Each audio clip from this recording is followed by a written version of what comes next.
everybody. Welcome back to another episode of Dr. Movie, where it could be any kind of movie, any choice. And that's what I love about having guests come on the show, because you never know what they're going to bring to the table, especially when it's the one and only Gary Hill. My buddy Gary Hill's going to be with me today, and let's just face it, if they built a Mount Rushmore of Legion podcast, Gary's face would be right in the middle of it. What's up, brother? That's an ugly face to be right in the middle of a monument, is all I'll say. You know, you got to get the ugly Klingon ridges up here, and the permanent sleep under the eyes. It has to be all contemplated, all the ugliness. And, man. So one thing I love about Gary is, and we just talked about this before we started the show, but we both have this love for trash to a certain degree, and not saying this movie is trash, but I always know that Gary's going to bring up something that's just under the radar. And I like that. So that's one thing I want to do with this show is make you see some movies, or at least be knowledgeable about some movies that are out there that are just swept under the rug, that still have some oomph to them, right? And Gary brought this one up. I've heard about it for years, never seen it. And we're going to talk about, from 1972, The Legend of Hillbilly John, or Who's Afraid of the Devil, I believe was the other title, right? Mm-hmm. That's the name of the book or the story comes from. Yeah, based on a book or a series of books.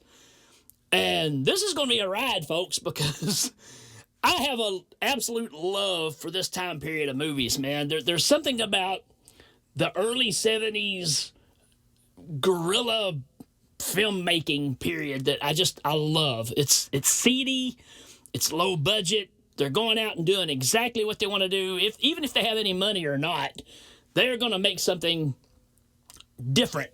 And man, that's what we got here, Gary. That's like Shelley Winter's whole late 70s career is something different, you know. That's for sure. Yeah, look into that, because that could be a whole series on its own. That'd be a rough one. The stuff that Shelley Winters has done that's out there, and man, there's a lot. Yeah, that's that period where the mighty have kind of fallen quite a bit, right? It's enjoyable, but you're asking yourself, what the hell am I watching? You know, because it's so out there. Yeah. That's exactly what I love about this period, because it was really, let's face it, it was definitely drug-induced to a certain extent. There's no question about that. Even kids' cartoons were at this point. So, there's obviously a lot of hooting and tooting going on when these films are being made. Definitely. Now, let's break into this one, right? So, what do you get when you cross the psychedelic music scene from Woodstock, and then you get into the 60s and early 70s folk music scene, and you cross it with, I don't know, Lord of the Rings? You get The Legend of Hillbilly John. I don't know how else to describe it. I mean, it's literally the story of like Johnny Appleseed, but with John Denver. Yeah, that's about right. So some backwoods Johnny Appleseed stuff, and Yeah. The opening song was written by Hoyt Axton. So that's the thing about this movie. The more you dig into it, it's not just some thrown together movie, and it really feels like it would be. But there's actually some clout behind some people that put, this movie together. And you got Hoyt Axton writing the main theme song. The guy that plays Johnny in the movie is a legit, I'm not going to call names because I'll screw them all up, but he is a legit folk singer who, I want to say, wrote a lot of these songs. He definitely sung them. He and his wife were a folk duo. Matter of fact, they're an interracial couple, and they were one of the first interracial folk singing duos, I guess. That's what they claim to be. It's actually pretty good stuff, Gary. I get to check some of it out. It's pretty good. Nice. Yeah, I'll have to look into it, man. Because some of the tunes in here are pretty powerful, and you get Uncle Jesse from Dukes of Hazzard, belting out that tune, and we'll get into the plot here. The devil drives a hearse, and he wants to treat you like a dog, and he wants to treat you worse. I mean, you kind of get into it, And the devil, he's in trouble. I can see it in his eyes. You don't give him shelter, he'll have no place to hide. The devil deals in dying, and he travels in a hearse. He treats you like a dog now, he like to treat you worse. You really do. Because, the whole plot, which they don't really, it's all over the place, this movie, because the whole thing is he has all these backwards superstitions that have been given to him by his family, including his grandpa, played by Denver Powell, who's Uncle Jesse on Dukes of Hazzard. Yep. And he has to fight a demon or something, and there's a deal where he doesn't realize that the coins he used to make these silver strings to ward off this demon or the devil or whoever he's fighting, that they don't have actual silver in them. So he dies. and that's what... No, go ahead. That's good. And that's where that plot ends. It's just, it's just him doing good deeds to this place. They're going to go out and go find this thing for about 30 seconds and then go do good deeds around, like a Johnny Appleseed, with his silver string guitar that has actual silver from Spanish to balloon, And that's what's funny about this, too, because you get the whole build-up. It's obviously folklore and all this stuff. But like you said, Denver Powell, Uncle Jesse, is going to defy the devil to his face at this certain spot at a certain time at midnight, and everybody's going to gather around, and everybody's scared to death of it, except Uncle Jesse, because he knows that, he even asked Johnny, he said, what do you think's his biggest adversary? Is it the good book? He's like, no, his name's in there many times more than yours and mine. It's got to be silver, right? So he decides on silver, and he gets, and I don't know if you caught this or not, but he melts down Kennedy coins to make the strings. So it feels like it's supposed to be this legend from long ago, but it's definitely in this time period. And he was, the assumption is the government told them that these coins are silver coins, and he melted them down, and of course the government lied to him. They're not real silver. But they once were silver, some of these coins, but these loonies, much like Uncle Jesse, are not silver. So he messes up, Yeah, I mean, so he does his thing, and then, of course, Johnny at that point decides he's going to pick up his grandpappy's guitar and go from there, right? So, like you said, he does get, with the help of Marduk, he finds some real silver, who actually uses like a water vein. He breaks off a branch off of a tree and finds silver in the yard using this stick. So some of this movie even feels like a college campus ad lib theater class. I mean, it's just like they're just going for it, half the time. I mean, Marduk, this could start right here, the legion of great character actors that are in this movie. And this is going to be a whole segment of Cinema Beef on the next episode, like who do we appreciate? And we appreciate character actors. So I thought it'd be a good segment to say, hey, let's pick 3 films that aren't necessarily the best films, but films that are examples of their great work, Yeah. And the actor that plays this character is Severin Darden, who shows up like the lead guy in Beneath the Planet of the Apes, the Underground guys. Right. And the one professor, always never forget to check your references, and the real genius, he shows up in things, a lot of these guys show up in things, and I love that, Yeah, and he's the way I described him as well, it's like kind of like the minstrel rooster from the animated Robin Hood, right? He's kicking off the story, he's telling you what this is all about. You're kind of taking the trip with him more so than anybody else. Yep. Even though he does disappear from time to time, when he shows back up, you almost get the little narration thing of, well, now Little John and Robin Hood, it's that kind of thing, Mm-hmm. But when we meet Hillbilly John for the first time, he's out in the wilderness knocking boots with this fair little maiden, and she's like, my dad knows I've been out all night. What do you want me to tell him? He's like, hey, babe, I ain't got time for that. I'm playing my guitar. Oh, obviously she wants to have something real steady with him, but he's a musician from the 60s and 70s. He ain't got no time for that. He's got to go fight the devil. Yeah, definitely, because he ain't got time for marriage or shotgun weddings, and he's on a mission, for about, like I said, about 30 seconds. and then he goes to get into some more trouble, which we'll get into later. You know. Well, and that's the thing is he just starts walking. I mean, it's very much Johnny Appleseed. He just takes off walking. I'm going to go fight the devil. Okay. He ends up in this little town that is all under the thumb of, what's the guy's name? Yandro. Yandro.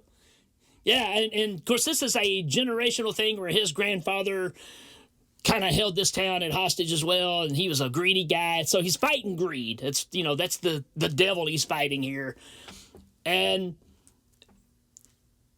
this guy owns the cemeteries. He owns everything in this area, and Johnny approaches him and tells him about this gold that his grandfather had that's out of his reach, but Johnny can get him to the gold. And there's this backstory about his grandfather falling in love with this woman all these years ago, and she put a curse on him because she was a witch. So even though this guy doesn't heed the warning of what can happen, he still wants to go get the gold and even offers Johnny a slice of it. And that's another thing, too. Johnny gets tested all the time with the silver and the gold, and he always says, oh, they'd be nice to have, but I'm a hippie, so I can't have it, right? Yeah, he's not motivated by such things. He's kind of carefree. And, at the same time, he's the hero of the day in certain parts of this movie. And I got to mention, because this is one of my new favorite roles, is Yandro's played by Harris Yulin, and I love Harris Yulin in many things. But he's spectacular. He's like this, I guess, like the man's. He's the man, so he must be the devil kind of thing. Because right, yeah.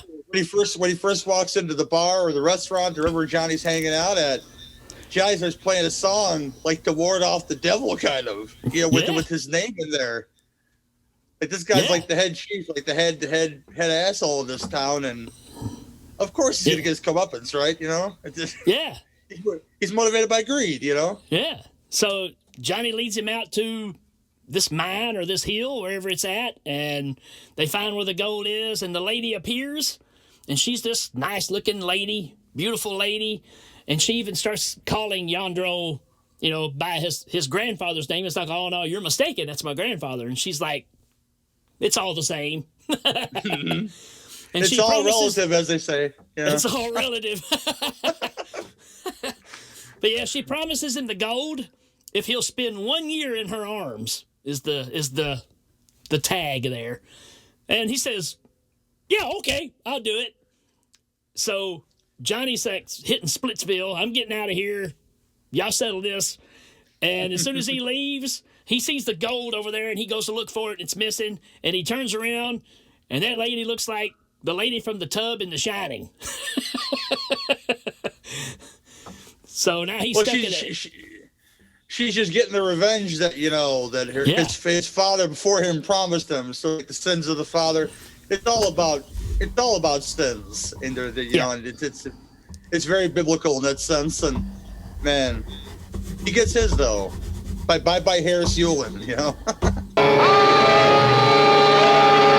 So while he's in the cave, Johnny also gets a implication of what direction to go next, and he goes to a strip mine. I mean, it literally says, there's a sign on it that says, my strip mine. So that's another thing about this time period, man. It's just, it's on the nose. I mean, it's, everything's pretty literal at this point. But yeah, he goes out there and he's digging around in the ground. And I don't know what you got on this. I think I figured it out later on. But he's digging in the ground and then he sees a face. And I was like, what is this, a Luke Skywalker kind of moment where he sees himself? You couldn't really tell because this copy that we watched is on YouTube. And it gets pretty dark sometimes, and you just have to make up what you think is going on. Yep. So, yeah, this is a lost movie. I mean, I don't know that there's a DVD or anything of this. I think VHS is as far as it got. Well, Kino, God bless him, has been in the works for like 3 years to get this movie out on a Blu-ray. Wow. And there's some rights issues involved, I think. And I can see that with the songs. So it's in the works. But we're still waiting for Kino to put it out, and I'm looking forward to when that actually happens. Yeah, I'd love to see a good version of this too, because I find it very interesting. And this whole next scene is just it turns into a Sinbad movie all of a sudden, right? Because he's up there and he digs and he finds the face, and all of a sudden he hears a squawking, and here comes this big stop motion vulture coming at him, and he's fighting it off with his guitar. And the bird hits one of his strings, and it knocks one of the bird's feathers off. So it's trying to show you that the silver is, protecting him from the bird, and maybe this is the devil. You get that kind of aspect. And from there's this little farmhouse, and you're seeing this guy come out front, and he's yelling at this guy about, I need some food. I mean, to the point of, I don't care what it is. I don't care who it is. I need food. So this is the guy that owns the strip mine. Apparently it's the same scenario. He's holding all these people hostage. He's ruining the land. He's doing everything out of greed. And he's willing to even eat people to survive, I guess. Which it doesn't go to that extreme, if you look back at the history, watch Harlan County War, the documentary. They'll tell you all about, how the way mines used to work. They would literally give you their money to spend at their shops, and that's how you got paid, so they're pocketing everything basically. So this is kind of making a play on, Right. But it turns out, and Hillbilly John shows up, and he's talking to the guy there, and he's talking about how this guy is taking people's souls, and he's referring to this one lady that wouldn't give in to his bidding, and that's supposedly her soul that's out there buried in the mine. That's kind of what I got out of that. Did you get that? Yeah, kind of, yeah. So I figured, well, the face must have been hers that he saw. So maybe that explains that. Well, there's always something to lead him on to the next mission, the next, good deed. Right. The witch mentions the ugly bird, and where he needs to go find the ugly bird and defeat the ugly bird, which is the Ray Harryhausen, thing. Yeah. Which I love a good puppet. It looks really bad, but I love the way it looks. But the face was the thing that led him on to the next thing, which is going to explore this mine and go do some more good deeds. And there's always one little clue to lead him into the next adventure. Yeah, and being that too, because he even asked the guy there, and he's talking about, has anybody ever seen this guy and Ugly Bird at the same time? So he's almost trying to tie in that they're the same.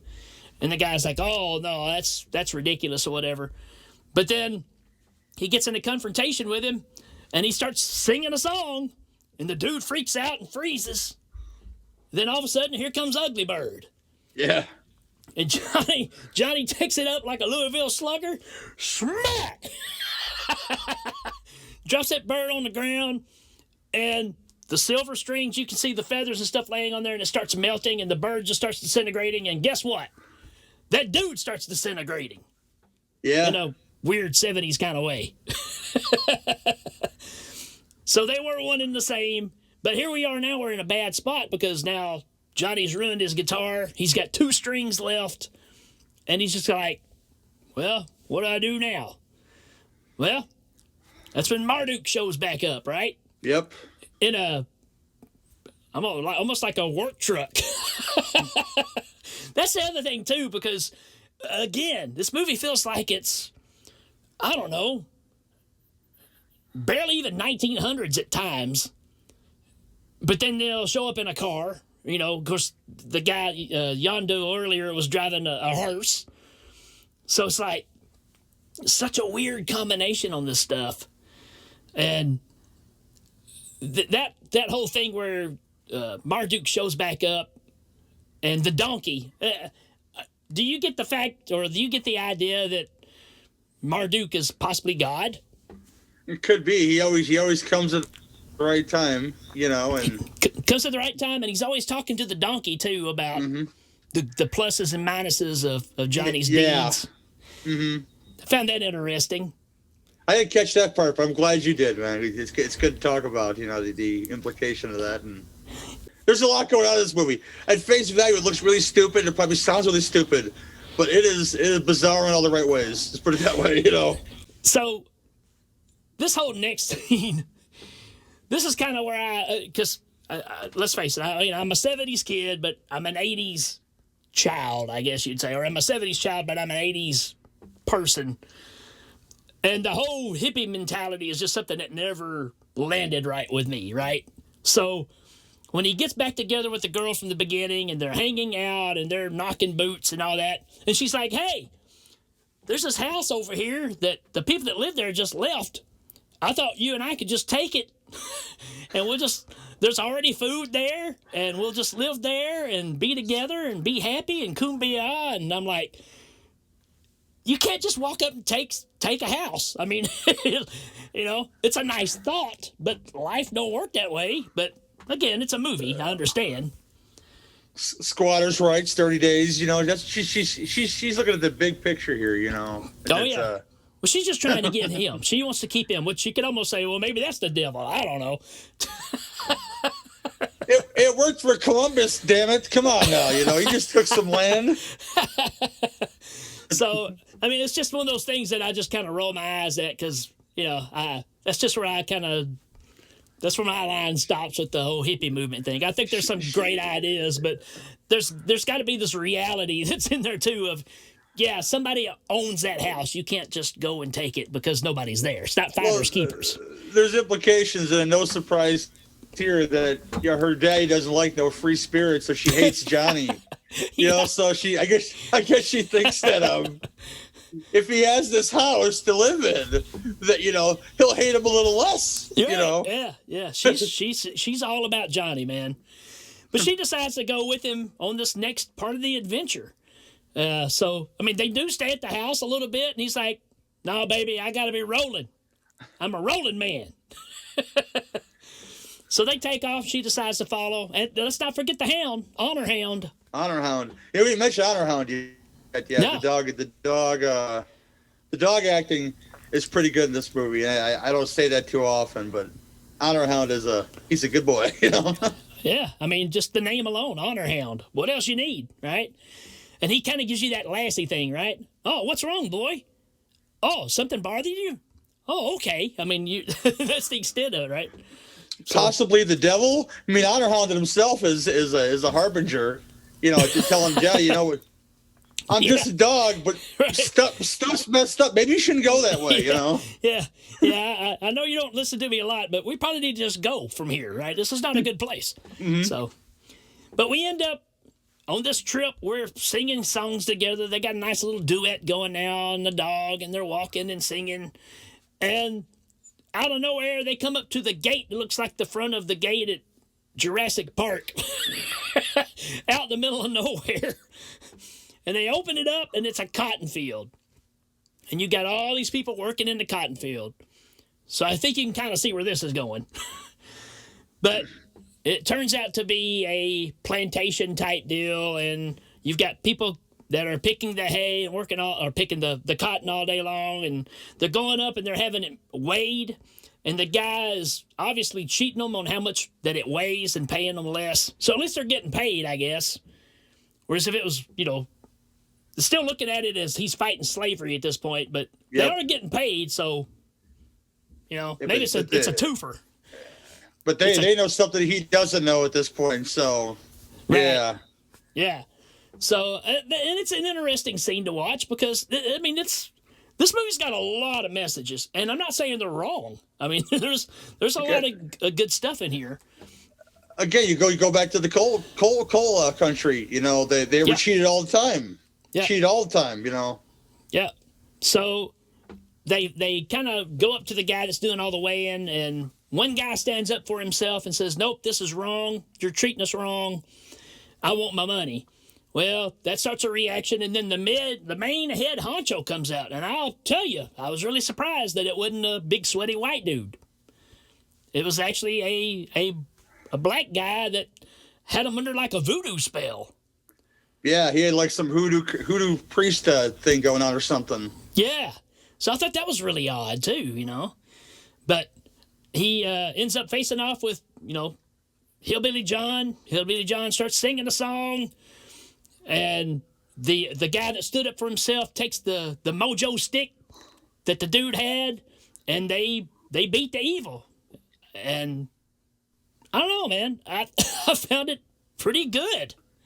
Yeah, it's just another good deed. There's I hate to say there's no rhyme or reason, but there is a reason. He's a traveler and he's fixing wrongs where he sees that there's wrongs, and but the whole film is like if The Devil Went Down to Georgia was a movie, because he's constantly fighting devils in different forms with his guitar, Yeah. and just being good, That's in the a books good is Johnny Silver is in the books, but just being a good John, Hillbilly John, it's right. Yeah, I mean it's a heavy-handed message, but it's not a bad message, and it's not. I have to say it's done pretty well for the time period and the budget that this kind of movie was made on. It's got a few moments that kind of drags, and you kind of get wore out on some of the songs after a while. Old King Nebuchadnezzar, and stuff like that, But at the end of it, you get the scene where his girlfriend, I'm sorry, I just totally lost her name, but the girl's been following him the whole time. And she's standing there with Marduk, and she's like, well, where's Johnny? Where did he go? He said, well, he's off fighting evil somewhere else. And then it pans up and shows him walking, and he's walking up to the Capitol building in Washington, D.C.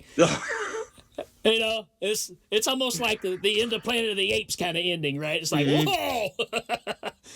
So that was clever. Now Johnny's gonna go fight big government, which never ends good. Never ends good, no. Yeah. So that's this movie in a nutshell. But I tell you, man, there is a lot of really good stuff in this movie. It's super dated, but I think that's part of the charm, man. I really do. I mean, Southern culture, is we mentioned a couple things, that they're implanted in this movie. Southern, everything. It's all in here. I'm not from there, but I've known people from there. Family I used to work with are from, Fisty County, Kentucky is where they're from. Wow. Where those people are from, like next of kin people in that movie. Yeah. That's how I found out some of those people were real. The people in the movie were real people from those hills. Yeah. At the end of the movie. Yeah. And it's in here. Religious stuff's in here without being too heavy-handed. Right. It's an adventure story that you can enjoy, and hell, you can even share it on for your kids. They might not get all the themes in there, but people tell me that the writer of the book, which I should have in front of me, but is somebody I should be reading, because it's really impressive stuff, and I'm looking forward to diving in there. Yeah, I saw you posted that, and you were showing the actual book that this was kind of based on, and a lot of people were chiming in saying, "Wow, a lot of big authors, this is one of their favorite people to read," and that's, I don't know,